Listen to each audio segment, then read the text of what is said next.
Hey there, Writing One. It's Miss Smith, and we are in week 2 of e-learning. I was so impressed with how many of you guys did your assignment last week. So I was enjoying reading your responses, to be honest with you. And I kind of wish we were in class so we could kind of talk about it a little bit more. But if you are sitting there going, wait, I totally forgot the assignment. Yeah, you probably did. So there's go back, do the first assignment. You don't want to lose points on that, okay? So make sure you go back and do that other assignment. You can look down on Edsby and figure out what it is, or you can go back and watch the previous video for Writing One and figure out what that is, okay? It was fairly easy. You just go on, kind of similar to what we're going to do this week. So for this week, you're going to go back, log on to Clever, go into the CommonLit, and you have an assignment, and it's going to look like 2 assignments because it kind of is. So there's actually 2 poems that I assigned you, and you're probably going 2 poems. Wow, okay, this isn't literature. No, you're right, but that's okay because we are when you take the FSA, which we aren't doing this year, but you will definitely do next year, so this is in preparation. When you take the FSA, there's a lot of times, as you know, that you have to read a bunch of text. So sometimes they're informational text, sometimes they're articles, sometimes they're pieces of literature, like sections, chapters of a book or something, and sometimes they're poems. So this week, you're going to do 2 poems. And one of them is they're by people from the 19th century, so a couple centuries ago, but that's okay. They have some really interesting things to say. One of them is When I Have Fears That I May Cease to Be, and the other one is When You Are Old. And they're kind of talking about the idea of dreams and regrets. So when you're reading through them, start thinking about how they're similar. So you're going to read one and do the quiz and answer the questions just like you did last week, okay? And then you're going to go read the other one and do the quiz and answer all the questions, okay? And then you're going to go and follow the prompt that I have in Edsby. And in Edsby, and I'm pulling it up on my phone so I can get it right, the prompt is to discuss the different approaches each poet takes on the topic of growing old. How do Keith's fears of not being able to accomplish his dreams before he dies compare to Yeats' feeling of regret? So I want to talk about that for a second. So you guys are 14, 15, a couple of you guys are 16 years old. So right now you probably have a whole bunch of dreams, like what do you want to do when you grow up? You know, what do you want to do when you're my age, which I know feels like a million years old? And what do you want to, when you get to the end of your life, say 60, 70 years from now, what kind of person do you want to be? Like, what kind of things do you want to be known for? Now, some of you guys have already said, I want to be rich and famous. I want to be a big rap star. I want to be this like amazing beautician. I want to be like super smart. Maybe somebody out there wants to be, you know, a world leader or something, you know, whatever it is you want to be. That right now is the time to dream, because what you're doing in high school is you're preparing those dreams and to kind of narrow it down to kind of find who you're going to be for the rest of your life. And I hate to tell you this, but who you're going to be for the rest of your life has very little to do with the jobs you actually hold. Yes, I'm a teacher, but I have been a million other things. I've been a bank teller. I've been a wedding planner. I have been an administrator. I've been a financial aid person. I have done so many things with my life, a babysitter, a dance teacher, an actress. I'm no joke. I have so many things that are listed on my resume. But the fact is I'm a teacher right now in this season. But who I am and my dreams of who I still want to be still exist. They're still out there. And they're now kind of in the point where the kind of person I want to be has very little to do with the way I'm getting paid. Okay, does that make sense? So what you do to get paid sometimes isn't who you want to be. Like, I want to be a really good person. I want to be generous. Yeah, I want to make money because I want to be able to give it away. You think about how many people right now are out there that are can't even afford to pay rent this month because maybe they got fired because this virus, you know, is affecting things. I would love to be able to be one of those people that steps in and says, hey, here's the money for your rent this month. You know what I'm saying?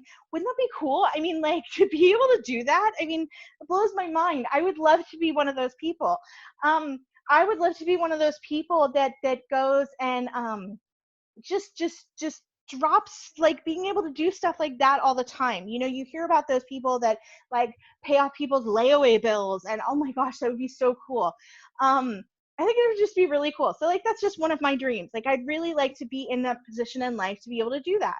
Another one of my dreams is, yeah, you guys know, I still want to be a wife and a mom one day. Like, that hasn't happened so far, but it doesn't mean it's never going to happen. It's just one of my dreams, right? Um, but at the same time, even at your age, because I know certainly at my age, we also have a little bit of regret. There are certain things that I didn't do, or I didn't do right, or choices I made that I regret, that I didn't maybe follow through with a choice, or I didn't, maybe I was not as nice as I could have been to somebody. And I regret that. Maybe there's relationships that I didn't keep up with. You know, there's a lot of things, and maybe that's part true with you. Maybe you have some regrets in your life, but think about where we could potentially be when you read William Butler Yeats' thing, when he's writing this in his, I think in his 70s. You know, he has a life that he's lived, and so many things are amazing, but but then there's those little nagging things, like those little regrets. I wish I hadn't. Maybe I should have. Did I do enough? You know what I'm saying? So even now at 14, 15, 16 years old, I'm sure there's those moments in your life like, yeah, I made a stupid decision and I really wish I hadn't. Or, man, why do I keep, you know, falling into this pattern, or whatever it is, or why do I just not follow through with something? There's always these things, these little regrets that we have.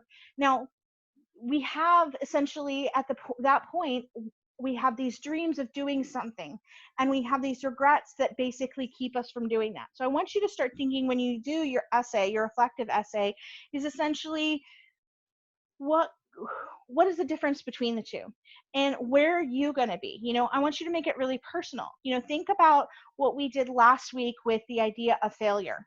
You know, getting into college, and do we strive so hard to be perfect, and we feel like we have to have it all together by the time we're 18, or nothing's going to work out. That's not how life works, and that's okay. You're still learning. I mean, I'm still learning. Your parents are still learning. Your grandparents are still learning. Even the people who quote unquote know everything are still learning. So it's, the fact is that it's okay to do that. So I want you to start thinking about these words: dreams, regrets, failure. What does that all mean to you? What does that mean in the context of these poems, and what does that mean overall in life? So I know it's a lot of heavy stuff for Monday morning, but work on that this week. Get that together. We have our Zoom meeting on Wednesday at noon. Okay, so you're kind of probably going, wait, how do I do that? Blah, blah, blah. Okay, under the assignments on Edsby, under the scroll, you'll see the thing said class participation for this week, and it'll say Zoom meeting, and it'll have a link, an HTTPS link. You can copy and paste that link. There'll also be a link I will post on Wednesday morning, so you can follow that link and join us. If you have any questions, that's a great time to get on there. Ask those questions, just check in, what's going on. So please don't hesitate. Send me Edsby messages, post below, whatever you want to do to contact. But I'm so looking forward to reading your essays on that. So you guys know how to write essays now. So I want you guys to think about this. Now, incorporating these texts, don't forget two things. I want you to cite evidence. Remember the evidence, the E word, evidence. Evidence from those poems, okay? You can even, by the way, extra points if you go back and find evidence from the previous week from failure, okay? About failure. So evidence from those poems, and the C word, commentary. Commentary, meaning, what do you think? How does this apply to you? Because here's the thing. When you're writing your essay, you're writing your essay. Not my essay, not the FSA essay, not your friend's essay. You're writing your essay, which means if you put your name on it, I want to hear your thoughts, your opinions. Why does this matter to you? So you might even want to get personal. What are your hopes? What are your dreams? What are your regrets? What are your failures? What are your successes? Make it about, it's, if it's not personal, it's kind of boring. Let's be honest. I want to read you. You guys are incredibly opinionated. You have a lot of things to say. This is a great time to express that. So 3 things. Read those. Read 1 poem, read 2 poems, reflective essay. Okay? All right, guys. Have a great week. I'll see you Wednesday at noon, and have a wonderful week. Bye, guys.